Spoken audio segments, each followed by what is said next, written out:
This program does not provide medical advice. We assume no liability for the information provided on MindForce Radio. Please consult your physician before beginning any exercise or nutrition program. This is Lieutenant R.J. Hicks from Malmstrom Air Force Base. When I need strength training advice, I go to Bob Whelan at webstrengthcoach.com.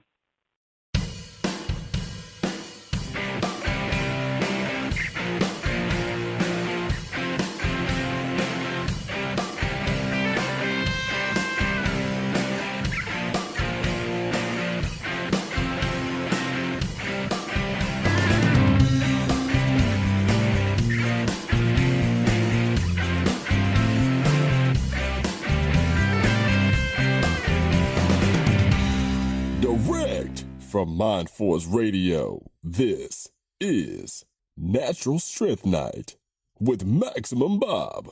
On Natural Strength Night, we don't talk about the other things Bob likes to talk about. Tonight, we only talk strength training. When I say strength training, I don't mean training like punk-ass goons in the muscle magazines who jacked up on juice, steroids, and PEDs. I mean natural strength. Strength built on good food, heavy weights, and no shortcuts. If you want to learn about real natural strength, weight training the right way, the old school way, stick around. Bob and his friends just might teach you something. He's here, the host of Natural Strength Night, Maximum Bob Whelan. Tonight, our guest is David Sedunary. I have known David for over 15 years by email, phone, and Skype. He was very active on my old physical culture board. David has written several articles for naturalstrength.com and hardgainer-magazine. He has been a repeat client of mine at webstrengthcoach.com and is one of the most dedicated guys I know. David is from Broken Hill, New South Wales, Australia. He's had a lifetime love of strength training since the age of 15. He was obsessed with getting bigger, stronger, and gaining muscle. His first set of weights were homemade. They were made from ice cream tins filled with concrete. They had a 1-inch hole in the middle to fit a broomstick. He used mainly this for his training for 2 whole years till he got his first set of weights at age 17. David's training foundation grew from reading Strength and Health and Peary Rader's Iron Man magazine till Peary sold the magazine. David wrote to Peary Rader in 1983, and Peary kindly wrote back. And David still has the letter and cherishes it. David became a big fan of hardgainer-magazine and has every issue. He has an extensive background in self-defense. He uses the principles taught by Bradley J. Steiner's American Combato. David traveled to Seattle and visited Brad a few years back, and we're going to talk about that later on the show. David is somewhat of a legend in the sport of Australian rules football, also called Aussie rules football. David has spent close to 50 years in the sport as a player, coach, and league commissioner. He has won numerous awards. He'll be filling us in on that later. David was a pioneer and leader in changing the views of strength training for Aussie rules football. David, it's great to have you on the show, and welcome to Natural Strength Night. Yeah, thank you, Bob. Thanks for having me on the show, and welcome to all your American listeners. It's more like Natural Strength morning where you are. It's Friday night here in Florida, and it's probably late morning on Saturday in Australia, right? Yeah, it is. It's 11 a.m. or 5 past 11 here in Australia. Before we get started with the training questions, give us the best way for people to find you online, like your email or your website. The best way for people to get me is just email me David Sedunary, which is DavidSedunary at bigpond.com. That's the best way to get me. They can email me. And I did have a website, Bob, and it was quite productive, and very similar to yours, but not nowhere near as good as yours and comprehensive as yours. But it got hacked, and I've got to renew that. But that email address, DavidSedunary at bigpond.com, is the best way to contact me at this stage. Tell us where you were born and your early background, how you got started in strength training. Yeah, I was born in Broken Hill, New South Wales, Australia. Broken Hill is about 135 years old. It's a mining town. It was one of the largest and biggest producers of silver, lead and zinc in the world. It had a population in the late 60s and early 70s of 35,000 people, but since the mining industry has dwindled, the population is down about 18,000 people at this particular stage. But the mines are still going strong, and it's incredible that mines can go for so long. They're still mining silver, lead and zinc here in Broken Hill. Yeah, I was born here and raised here. I did leave. I'd done an apprenticeship on one of the mines as an electrical fitter, and they had a policy that when you finish your trade, which was 4 years, they put you off. And I didn't want to leave Broken Hill, and I left Broken Hill, and I went to Adelaide for 2 years and played Aussie rules, and then I went to Alice Springs and Pine Gap. And Bob, you would know all about this. I worked at the Pine Gap base in Alice Springs, which is a dual base between America and Australia, Pine Gap tracking station there in Alice Springs, and I worked there for 2.5 years, played Australian rules up there, got married, and I came back to Broken Hill in 1977, and I've been living in Broken Hill since 1977. And how did you get started with the strength training? Well, I've always had this internal drive, and my mother was a small lady, a fantastic person. She was only just 5 foot tall. My dad was 6 feet tall, and my dad was in the Second World War, and he'd been to New Guinea and overseas with the army, and he was a physical education trainer in the army, as well as a soldier, of course, and a boxer, and he was a professional boxer and had 20 professional fights. And I think his influence got me going, but I just had this, because I was a thin-boned person and with an 7-inch wrist and a leanish sort of person, I always wanted to get bigger and stronger. I just had this internal drive. I wasn't really driven by other people, but I had this internal drive that I always wanted to be as big and strong as I possibly could. And I remember at school, in those days, Bob, when I went to high school, there was you'd done physical education, and part of that was Olympic lifting and weightlifting. And of course, it's a no-no to do that now in case people get injured, but I was really excited about having a go at that, and one of our physical education teachers was an ex-Olympic lifter, and I got going a little bit in that. Then I decided to do my own stuff. I sent away for an expander set. I got that. I used those for a little while. There was a spring that I bought, a big long spring, and I used to bend that around and around and back and forth. So I think it was a weaver spring. And I got that sent to me from America. I don't know if you can recall those. It was a big long spring with the handles on either end. And I used that, and then I didn't have any weights. And so I decided to make my own out of Mum's ex-ice cream tins, put a stick through the middle of them and a hole in the middle, and I was using those as, doing bench presses and curls and presses and put them on my back and doing squats. And where we lived, we had a little veranda type of thing, and that's where I trained. And then lo and behold, a fellow across the road from me, he had a set of weights that he did no longer need, so he gave them to me, and I've still got them, after at the age of 16, so they're nearly, 49-year-old, and I use those, and other lads got interested, even going back in then, and I can remember that I had a little gym going, and there was footballers at that stage coming around using my gym. There were about 4 or 5 of us, and I had little ads on the wall, and lads. I remember a lad who he was worked in a wood yard, and I wrote on the wall in chalk advertising his wood yard, because he trained at my small gym. So even at that stage, I just had this drive to do weight training, and it took a while. It took a while for me to get a little bit stronger, but it gradually happened, and I just went from there, and gradually, my dad was able to afford some equipment, and I was able to afford some equipment, and eventually built my weights up to what I've got at this particular stage. But I just had this drive to get bigger and stronger, and I knew that within my capacity, with my bone structure, that I was able to lift a certain amount. I wasn't going to be a super strong power lifter like Bill Casimir or someone like that, but I knew that there was a limit to what I could do, and that's what I did. Yeah, so we're talking like 60s time frame when you grew up, right? Yeah. I was born in the end of 1951, so we're talking, in the 60s, in the early 70s. I suppose when I started to play Australian rules, I got into it more than what I did before, and because I knew it was a great benefit for Australian rules to be strong, I know back when we were growing up, it was a lot harder to get good advice, and there was not very many good gyms, and there weren't very many people who encouraged you to do weight training. Like, who influenced you the most with weight training when you were, first getting started?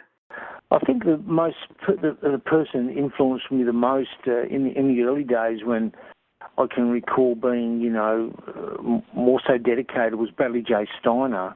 There was a bookstore in Adelaide, capital city of South Australia, that had a lot of his books, and I bought a lot of Bradley J. Steiner's books. And then, of course, he influenced me when I started to buy Peary Rader's magazine, Iron Man.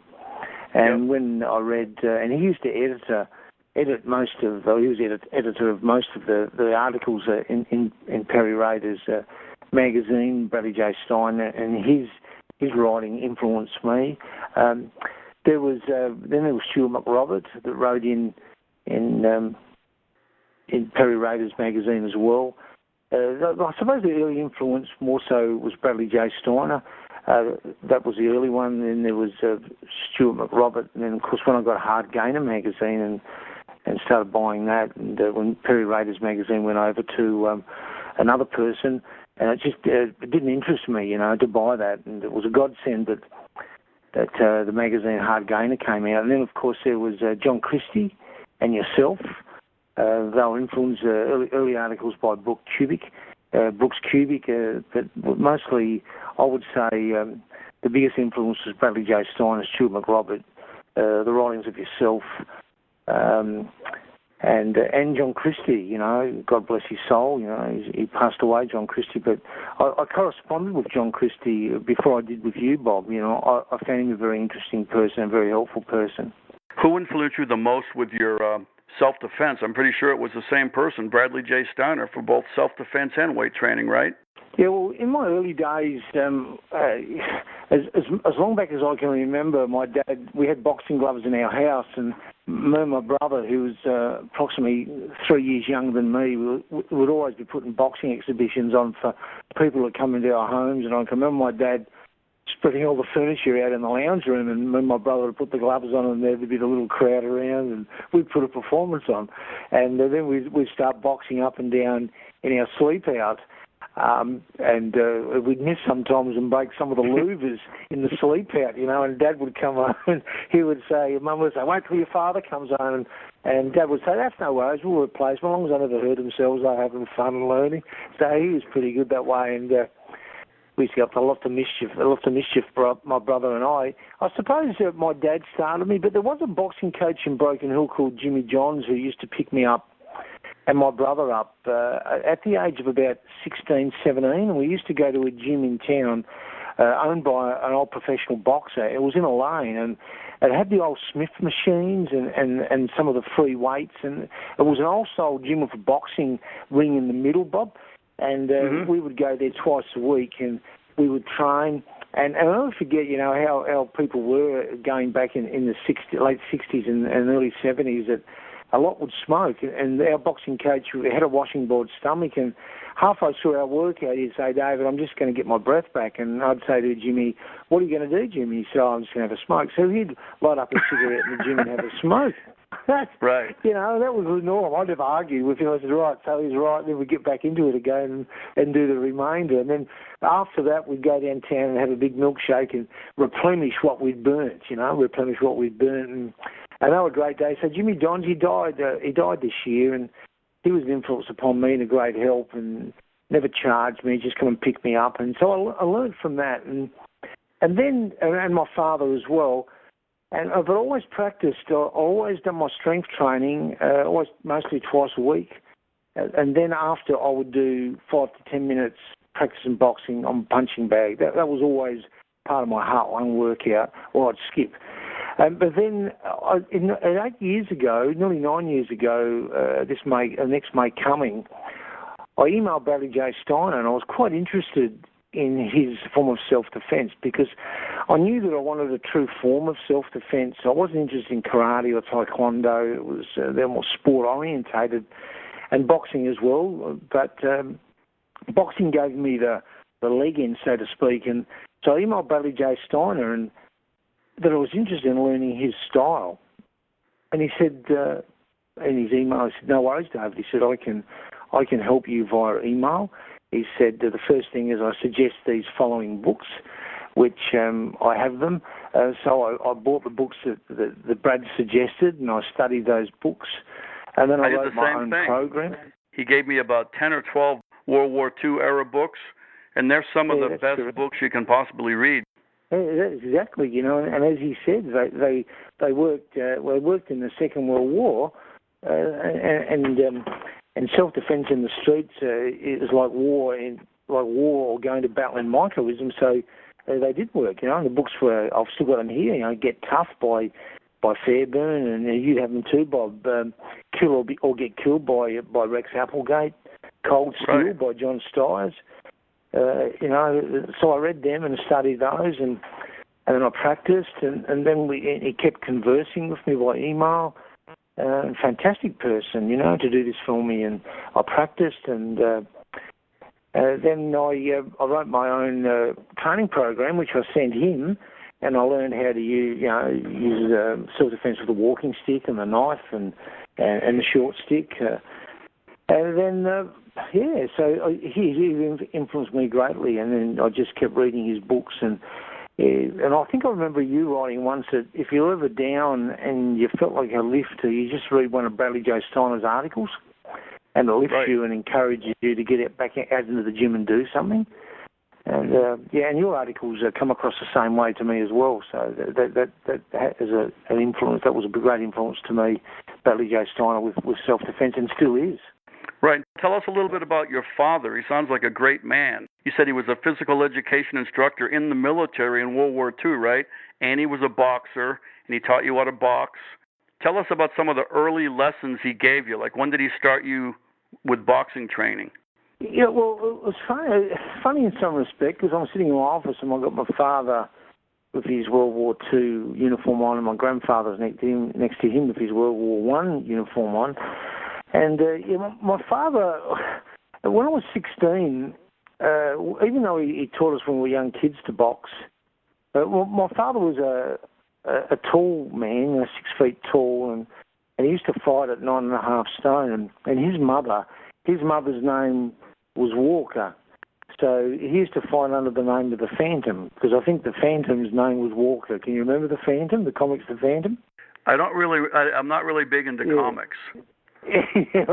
Well, anyway, so he took that name called the Phantom. And in Broken Hill, after the Second World War, a lot of the men worked on the mines, but they never earned a lot of money. But when they went down the quadrangle, as it was called, they used to go into pro fighting. So they would earn a night of a fight more money than they'd earn in a week's work. So a lot of them fought down there, and there was boxers that come from all over the world that come to fight in Broken Hill. So he was a boxer there, and in the army, and also out of the army, he had 20 professional fights. So, and he was a quiet man, and he wouldn't push himself on you unless you asked him. And when I was about 15 or 16, when I decided to learn boxing off of this local trainer called Jim Johns, my dad said to me, "Why didn't you ask me, son?" And I said, "What do you mean, Dad?" And he said, "Well, I had 20 professional fights in the army." I said, "Well, I didn't know that. You never told me that, because they never spoke about the war much, and when they come back from the Second World War." And so then I learned not only from my father, but from also my boxing coach, Jimmy Johns. So, but my dad, Jimmy Johns hadn't had professional fights. He was only a trainer, but my father had. So I learned a lot from my father. And later on, when my father was in his 70s, I had a small gym for 21 years in where I first lived in Broken Hill, and I taught strength training there and a bit of boxing, and then to give my dad a few few dollars and also an interest to keep himself active, he would do boxing training with some of the younger players in this backyard gym that I had. And so he got me started, but he was a quiet man who you had to ask him. He wouldn't push himself forward upon me. But he was a man that, Bob, been in the war, I never heard him swear, never said F or never said C, and would pick people up if they swore in front of women. And, I never heard him swear. And he said, I can always pick better words to say than an F or a C. So I admired him for that. Tell us about that great trip you had to Seattle when you trained under Brad. I emailed Brad and I said, is anybody in Australia, a bit of a nutcase like me that loves his weight training? I've always loved group training and self-defence because, there's not many people in Australia I can sit and talk to like yourself about what I do that has done the same as what I have to a certain degree. And he said, yes, there is, David. There's a fellow in Adelaide, which is 500 kilometres, 305 miles from here.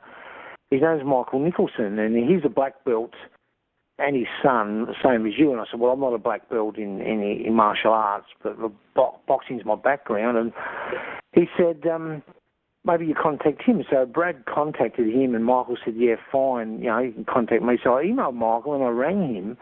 And Bob, it was incredible. This bloke was like a long-lost brother to me. I only knew him for 3 years, and he'd been to Seattle and trained under Bradley J. Steiner, him and his son.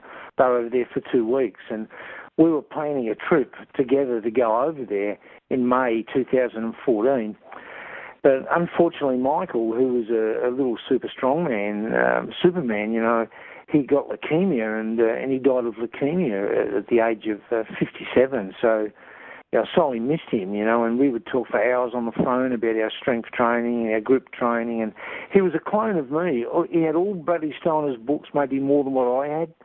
He had a lot of your Iron Nation book.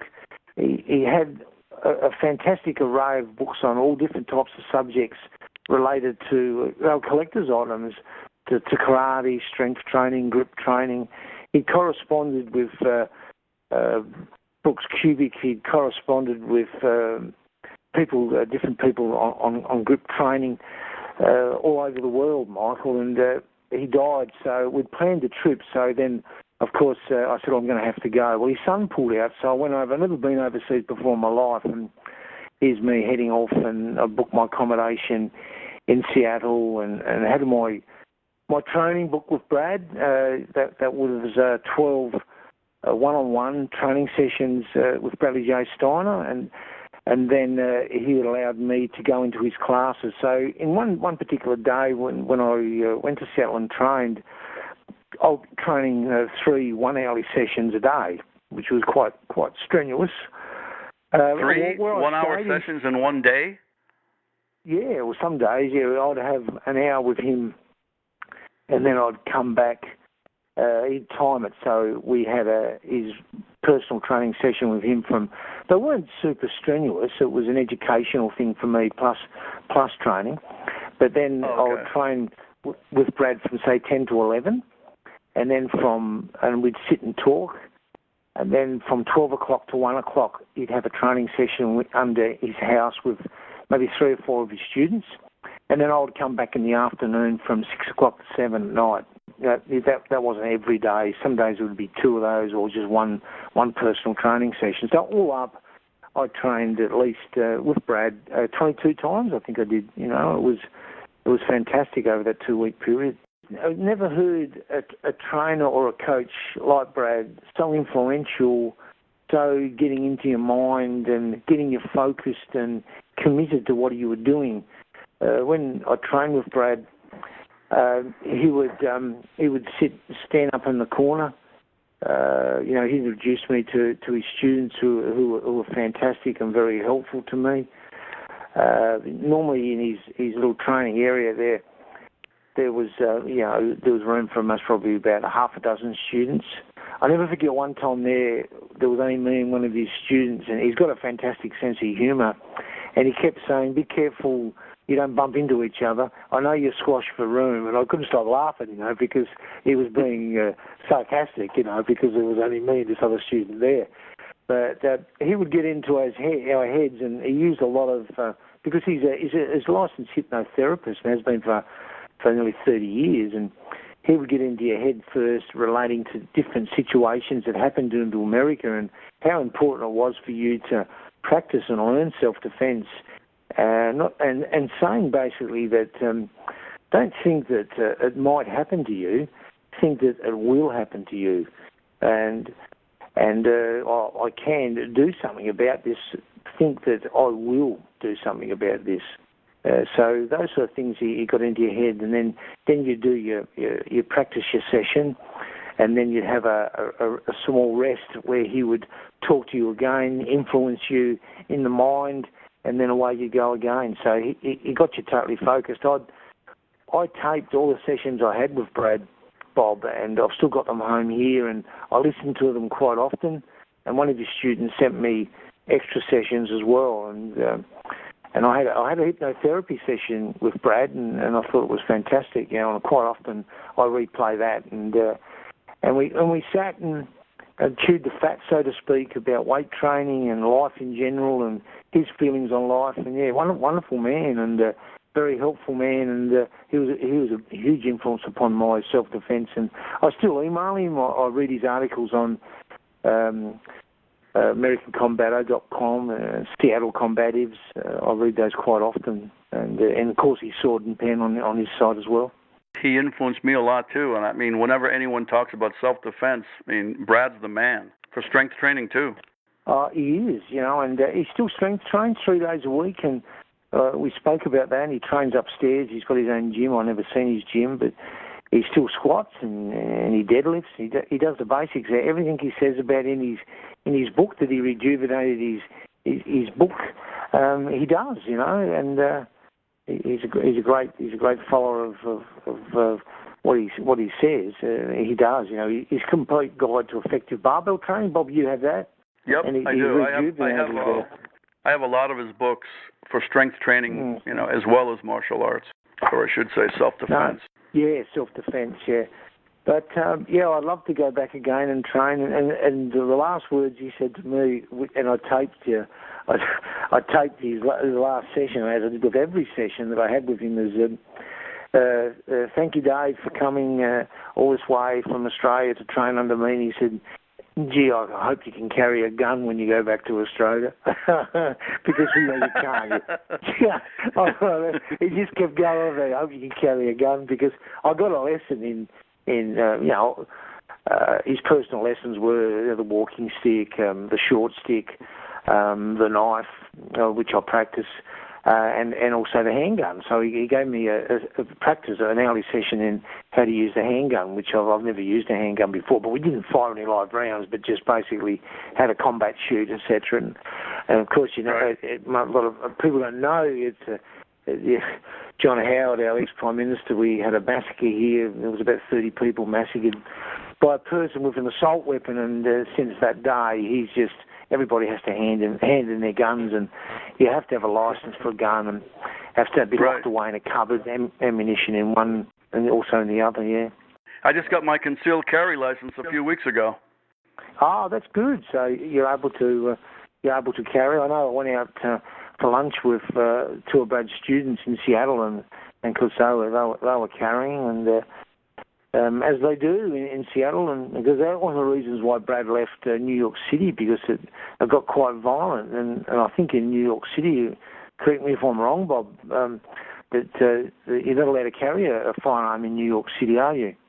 There are certain states where they're almost like communists, but I used to live in them. Massachusetts, Washington, D.C., New York. It's like two separate countries, But if you live in the part like where I live, or Texas, or most of the South and West, it's a lot different. We'll be back with more right after this.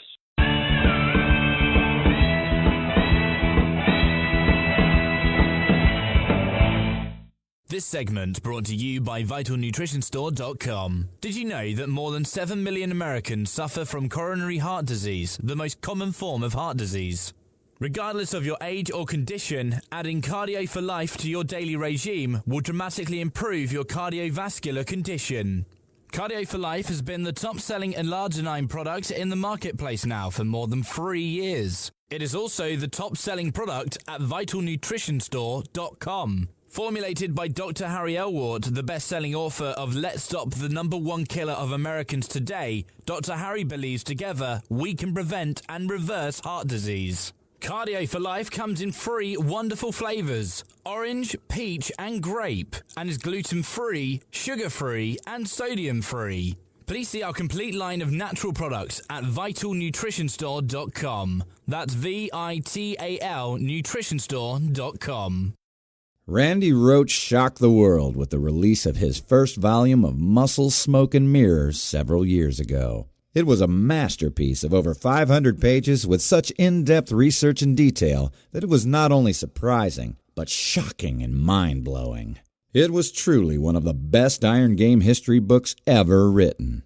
He followed that with Volume 2, another epic book with over 700 pages of equal depth and detail. All serious Iron Game fans need to have these books. Please visit Randy's website at randyroach.ca. That's RANDYROACH.ca.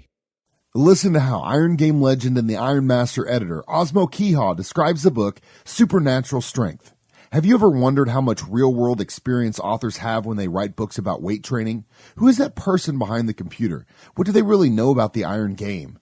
If you picked up this book, Supernatural Strength, you have definitely come to the right place. The author, Bob Whelan, has spent several decades in the Iron Game trenches training himself, competing and coaching in powerlifting, earning academic credentials too numerous to mention, and thousands of hours of training and instructing athletes and trainees of all levels at his Washington, D.C. gym since 1990. He's not only devoted his life to motivating and pushing people to heights they have never been to, but elevating the trainees' understanding why certain methods work better than others. Bob is one of the most respected and revered trainers in the business today. This book is sure to surprise and amaze you at the same time. Order now at supernaturalstrength.com. That's supernaturalstrength.com. Don't you think it would be so much easier getting into shape if you had a personal coach? Just like all the celebrities do. Well, now you can. Bob Whelan of webstrengthcoach.com wants to get you out of your rut and coach you to success. He's dedicated to helping you achieve your strength and fitness goals through your hard work and his expert guidance. Bob will help you with strength training, muscle building, fitness, nutrition, and motivation. He'll make sure you achieve your maximum physical potential. You can get one-on-one training with Bob through his website, webstrengthcoach.com. He will develop a personalized program tailored to your individual needs, a program right for you. Bob will give you feedback after every workout. This is old school fitness and nutrition, no fads and no gimmicks. Bob will use proven natural techniques to make sure you are satisfied. So visit webstrengthcoach.com today and let Bob help you reach your best self. webstrengthcoach.com.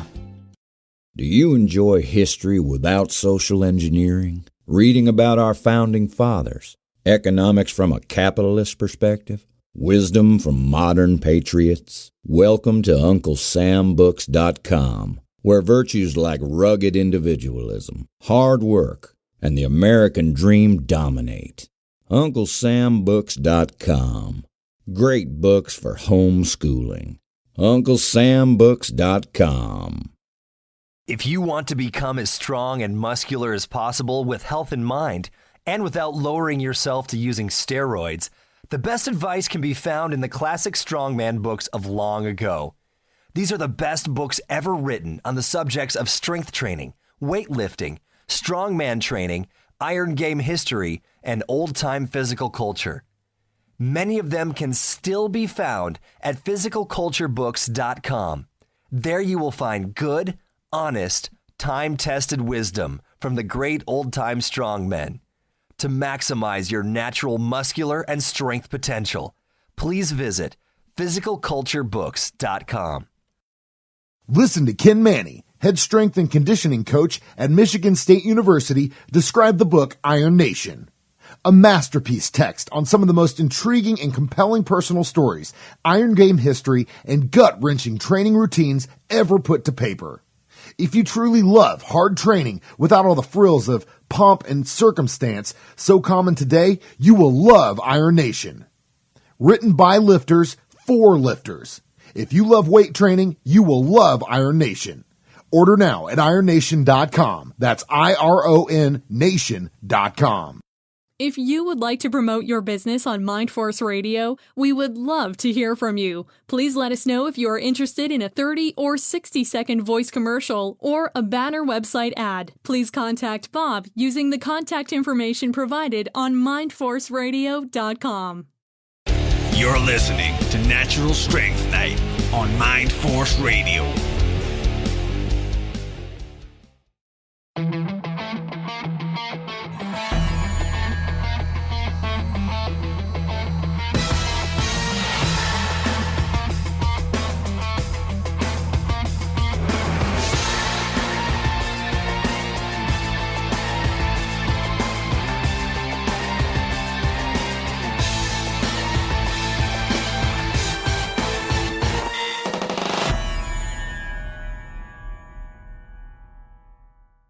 How would you describe the basics of your own training philosophy?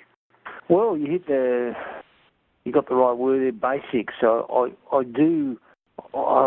sort of like the basics. They react better with me as the squat, the deadlift. I'm a person that when I was younger, that I could only train twice a week. I found that I was more productive when I trained, for example, a horizontal push and a horizontal pull and a compound leg and back exercise. So, for example, I would do the bench press, I'd do the dumbbell row, and then I would do the trap bar deadlift and some waist work and neck work, and that was it. And in the next workout, I would do the overhead press, a lat machine pull down, and a squat. And the waist work, side bend, crunch. And if I tried any more than that, Bob, if I tried 3 days a week or if I tried higher volume, I just went nowhere. I could see my body just not developing, going backwards. I felt tired. I gained more, and I'll never forget one program I done. It was the overhead press and the dumbbell row and the squat. And I was into high rep squats nearly all my life. Just recently, I've got to lower rep trap bar deadlifts, like 5s and 6s. And I didn't do any curls, and my arms grew, to nearly 17 inches, and I thought that was fantastic. So it just proved to me that I was a person that the less I done, the more I gained. So I've kept with that philosophy. And there was one particular program that I read in one of brad-steiner's Sword and Pen, is that try this for the summer break, and it was a dumbbell clean and press for one set of 5, and then drop the weight slightly and do as many as you could for a set of 10, whatever weight you use for a set of 10, and then do the squat, a set of 5 or 6, and then drop the weight and do a set of 10, but don't have any rest. And the whole workout took 12 minutes. And I gained about 3 kilos in that Christmas break. It was fantastic. Even my son said he gave me a massage. His dad looks like you've, and it was only about 4 years ago. He looks like you've grown. It was just those 2 exercises, yeah. So I go back to the less I work, the less I train, but I train hard at them, and now because I've got a little bit of a degenerative left hip, I no longer squat with a barbell. I squat with a PowerTech machine. But just recently I've been using the trap bar deadlift with extended handles, and I find that very effective, and it doesn't put a lot of stress on my hip, and it keeps my legs strong and my buttocks strong. But basically now, and I learned this philosophy from you, is that a vertical press and a vertical pull, one workout with the trap bar deadlift, and a horizontal push and a horizontal pull. The other workout with the trap bar deadlift with waist work and neck work and grip work. So that's my all-round workout. That's great. Hit the main muscle groups and train progressively, and just do it for the rest of your life. It's like brushing your teeth. It's like it's something you should always do. It's just something that's going to keep you healthy and young, and it's just it's great if you love to do it. We're lucky because we love doing it. Yeah, we do love doing it. And I have little kinks and little twangs in my body, but I manage them okay. And being a remedial masseur, I trigger point my body, and that helps me. But I've got in my office here now, you know, that I trump on the wall. I train for health, and I train for vigour and energy, and I train for longevity. And to achieve the above, you know, I make sure I strength train. I train for self-defence. I keep my body fat low, and I maintain my cardiovascular fitness. Try to keep flexible and remain injury-free. And I think the most important, Bob, you know, is to continually try to keep your mind strong and be positive. And strength training and self-defence gives me a huge lift. When I come out of the gym after I do those, and as you know, I've got a lot of stress in my life. It just lifts me as high as a kite, so to speak. You have played, administered, and coached Australian rules football.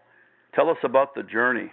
Yeah, well, I started playing Australian rules football in Broken Hill.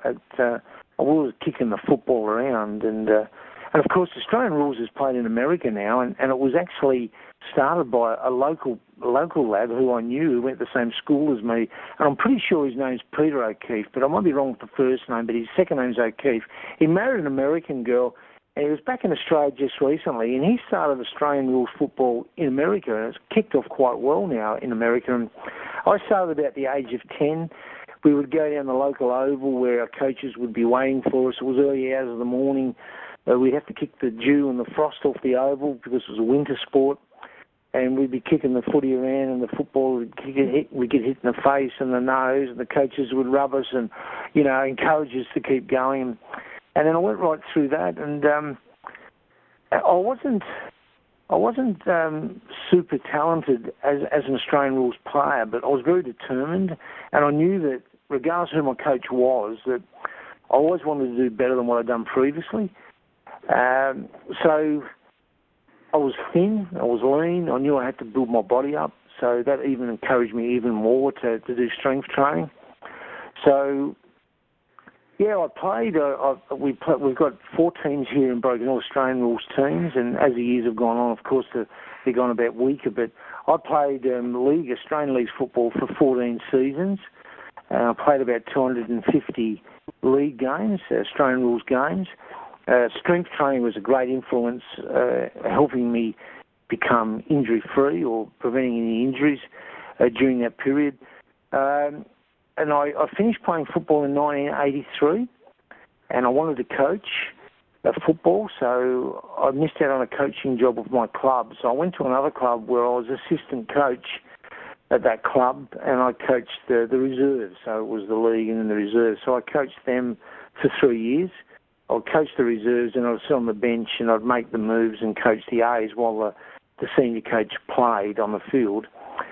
I left there in 1989, and I went and coached the team that I played for, called the West Broken Hill Football Club, and I coached them so it was 88, 89, 90, 91. I coached them for 4 seasons. They hadn't won a game.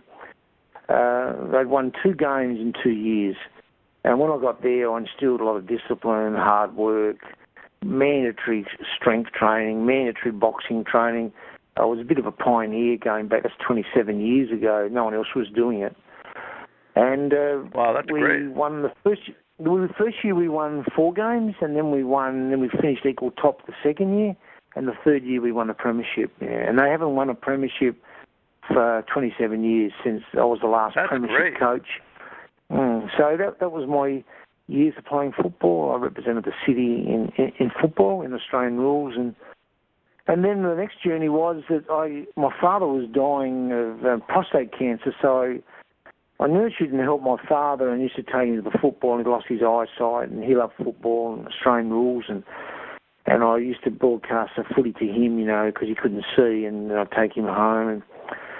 And when my father died, then in 1999, I decided to go on the Football League and put back some of the things that I got out of football. So I administrated, and I was chairman of the Broken Hill Football League for 12 years, or actually 13 years. So I've done that for 13 years, and I still help. I go and do radio shows. We talk about the football on radio each Saturday night, just a post report of the match, and And now I've gone back to my old football club, the West Broken Hill Football Club, Bob, and I've taken on their strength training. So it's a new adaptation that we've got this year, and with your help as well. Tell them how the program is doing. You know, the one that we just went over, about a month ago? Yeah. How is that coming along?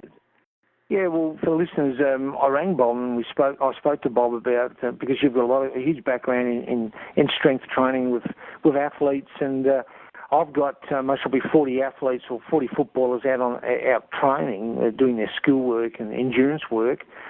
And then our club spent nearly $3,000 on equipment, trap bars, squat machines, free weights mostly, lap machine, pull down, dip bar, seated row.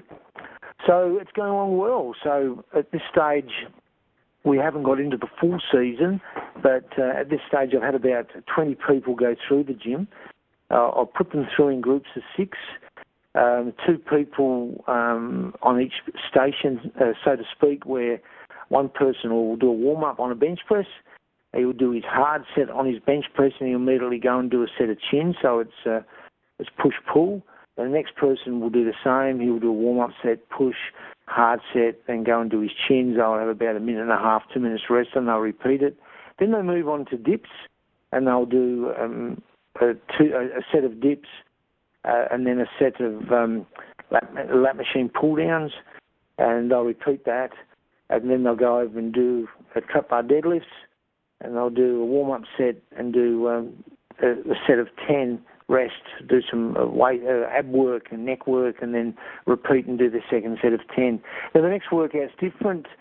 Be overhead press, chin, a dip and seated row, and then they'll go and do their leverage squat and again work their neck and again work their abs, and that's the program. So on Monday it's program 1, and then on Friday it's program 2, and then when the season starts, which is in January the 8th, what will happen is that players will be rotated through, and I've got, on your advice, Bob, 2 people helping me, and I keep record of what they lift and how many repetitions and how many sets they do, and at the end they make a comment of how their workout was, were they focused, did they progress, how was their form, and we add weight to the next workout. So it's going on good, and I'm looking forward to it. You know, I'll be corresponding with you and letting you know, every few months of how it's going. But I've had good response. I've given them advice on diet, because they've got to eat a lot, but it'll basically.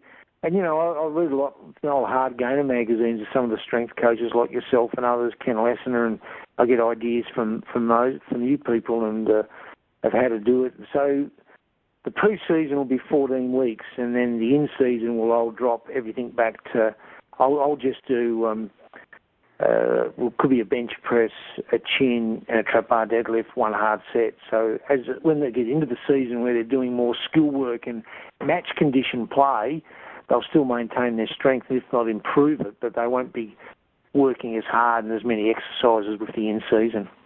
Tell us about the awards you've won in Aussie Rules football. Yeah, well, I was fortunate to win an AFL Merit Award, and not many of these are handed out. It's just for outstanding service to Australian football, and I received that award in 2010. That's from Australian Football League here in Australia.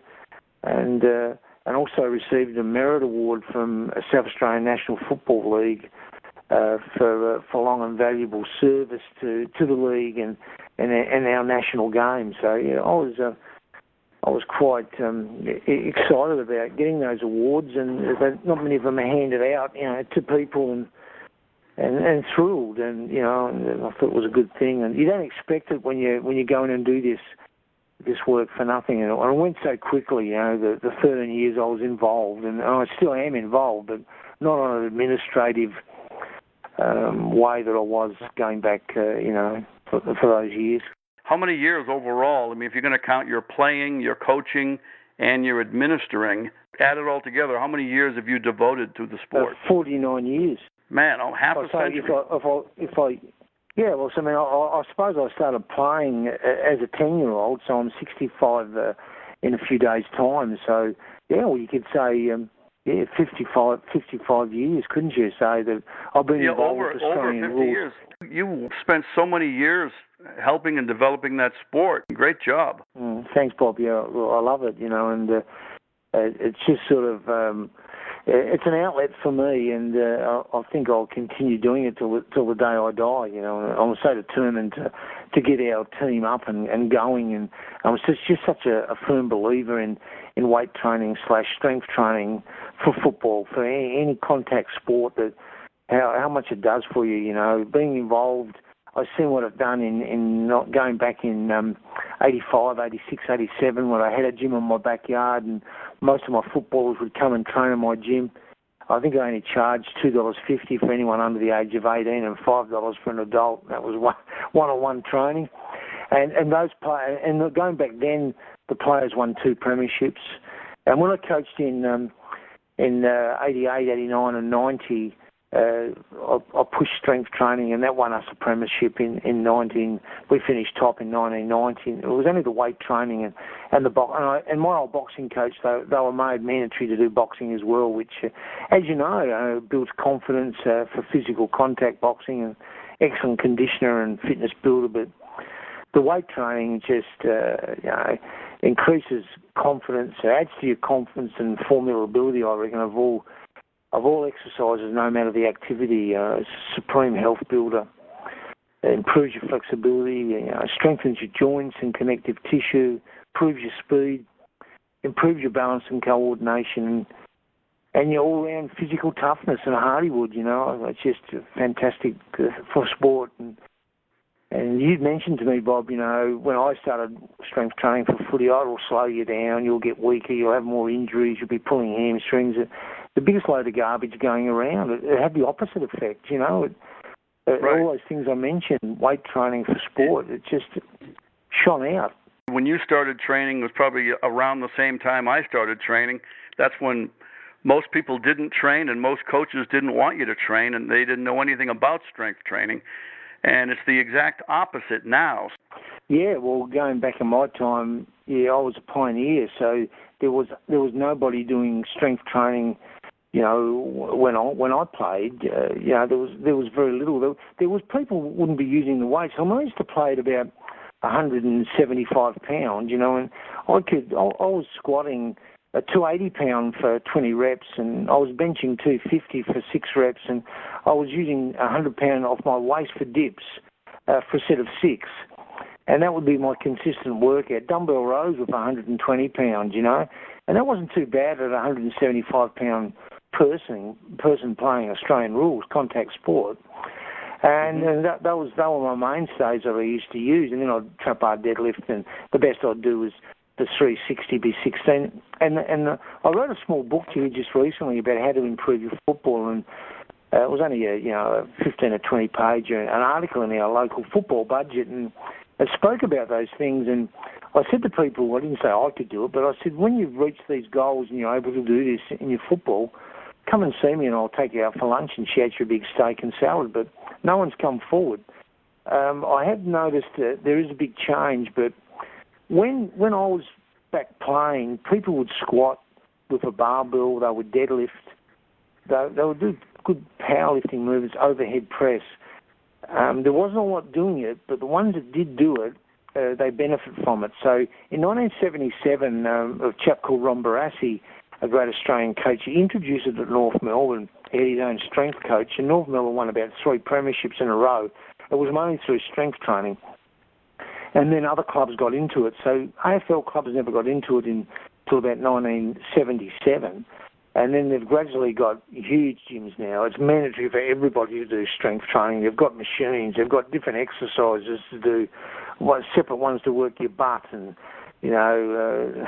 it is so much more complex now. Strength coaches are paid $250,000 a year to do, to be a strength coach. And the clubs that are the strongest are the players are the ones that survive. You hear a coaches saying, used to do weight training, but now get the weights out the cupboard, it's time to get back into them. And the clubs that do that are the ones that do so well.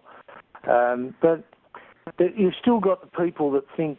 I had a young lad come to me the other night, and his father, I said, "Are you going to train?" And he said, "Oh, Dad doesn't want me to." And I said, "Why don't you want your son to train?" "Oh, he might get injured." I said, "Well, he won't under my tutelage, he'll do it correctly, and I might slow him down." So I had to explain to his father that it won't slow him down. It'll make him, he'll get less injuries. He'll be a better performer. So, it has changed greatly. It's more scientific, I think, now, Bob, than what it was when we first started, you and I, with it. And I think it spoils it a little bit. When it's really, for the shoulder girdle, there's nothing like the overhead press, whether you're seated, whether you're standing.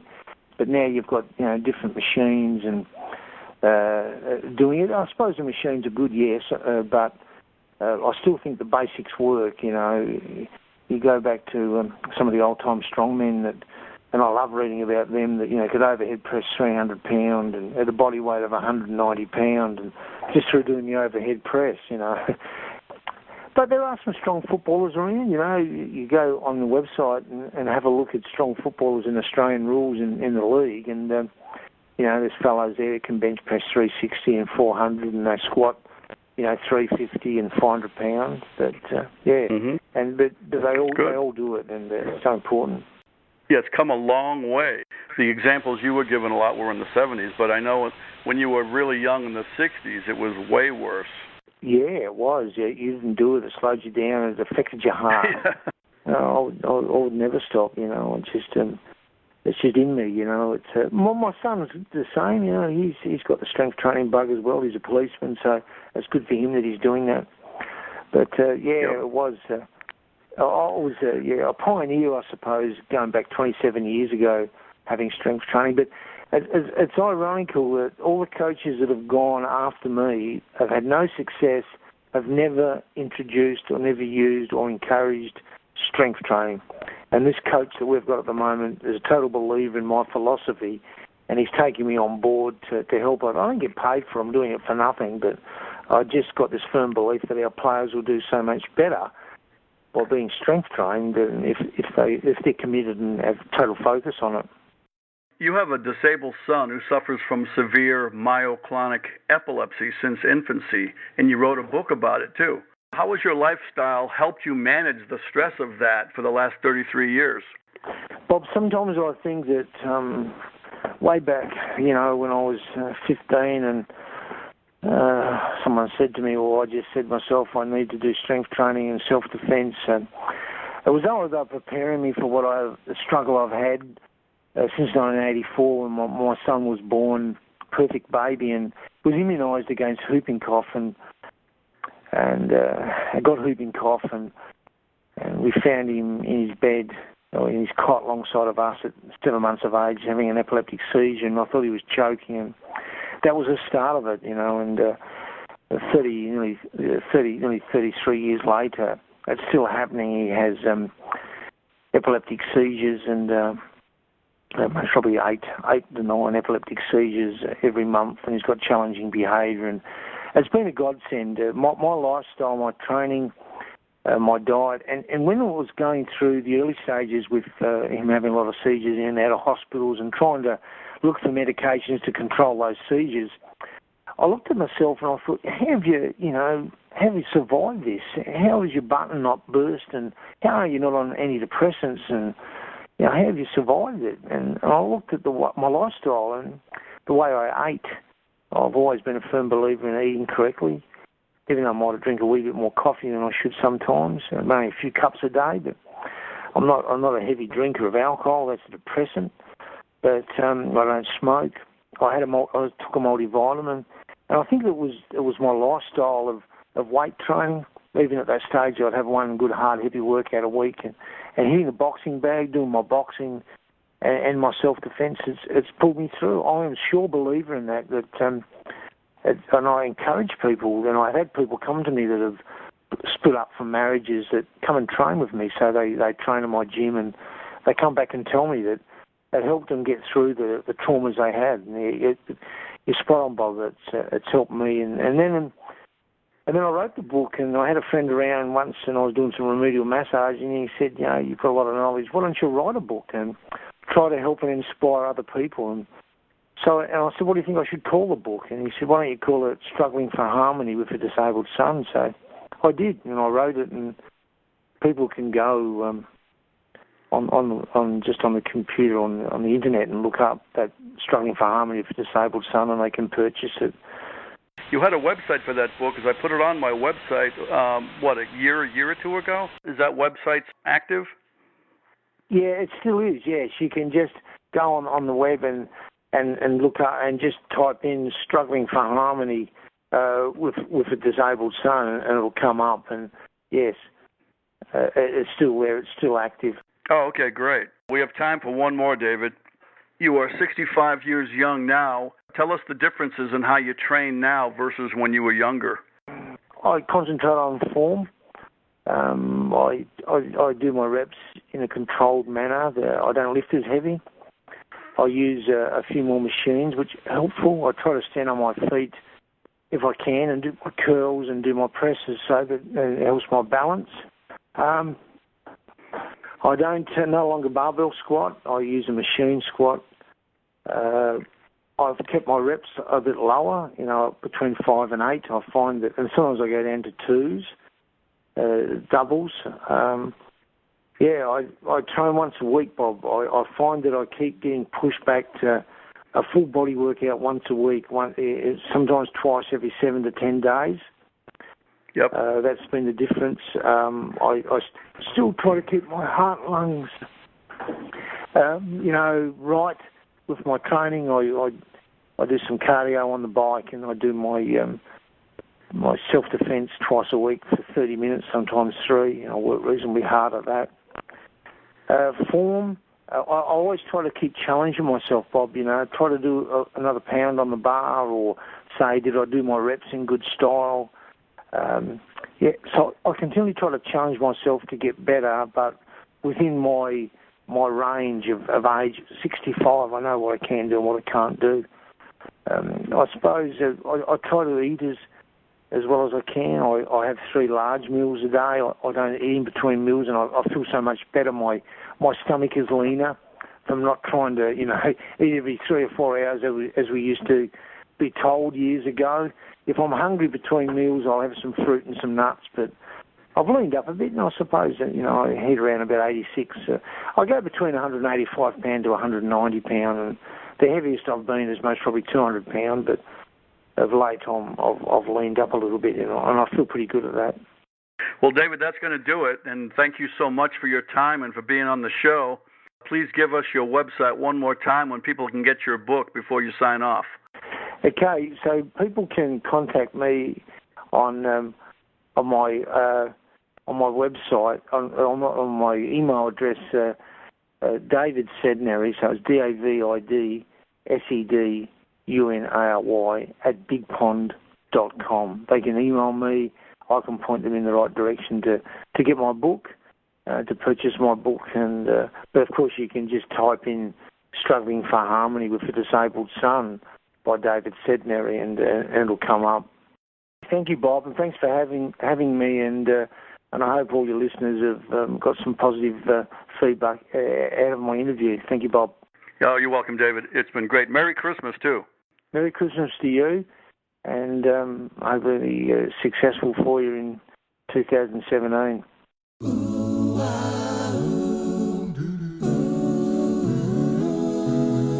Don't be a flamingo, you have to do your squats. Don't be a flamingo, real lifters work their legs.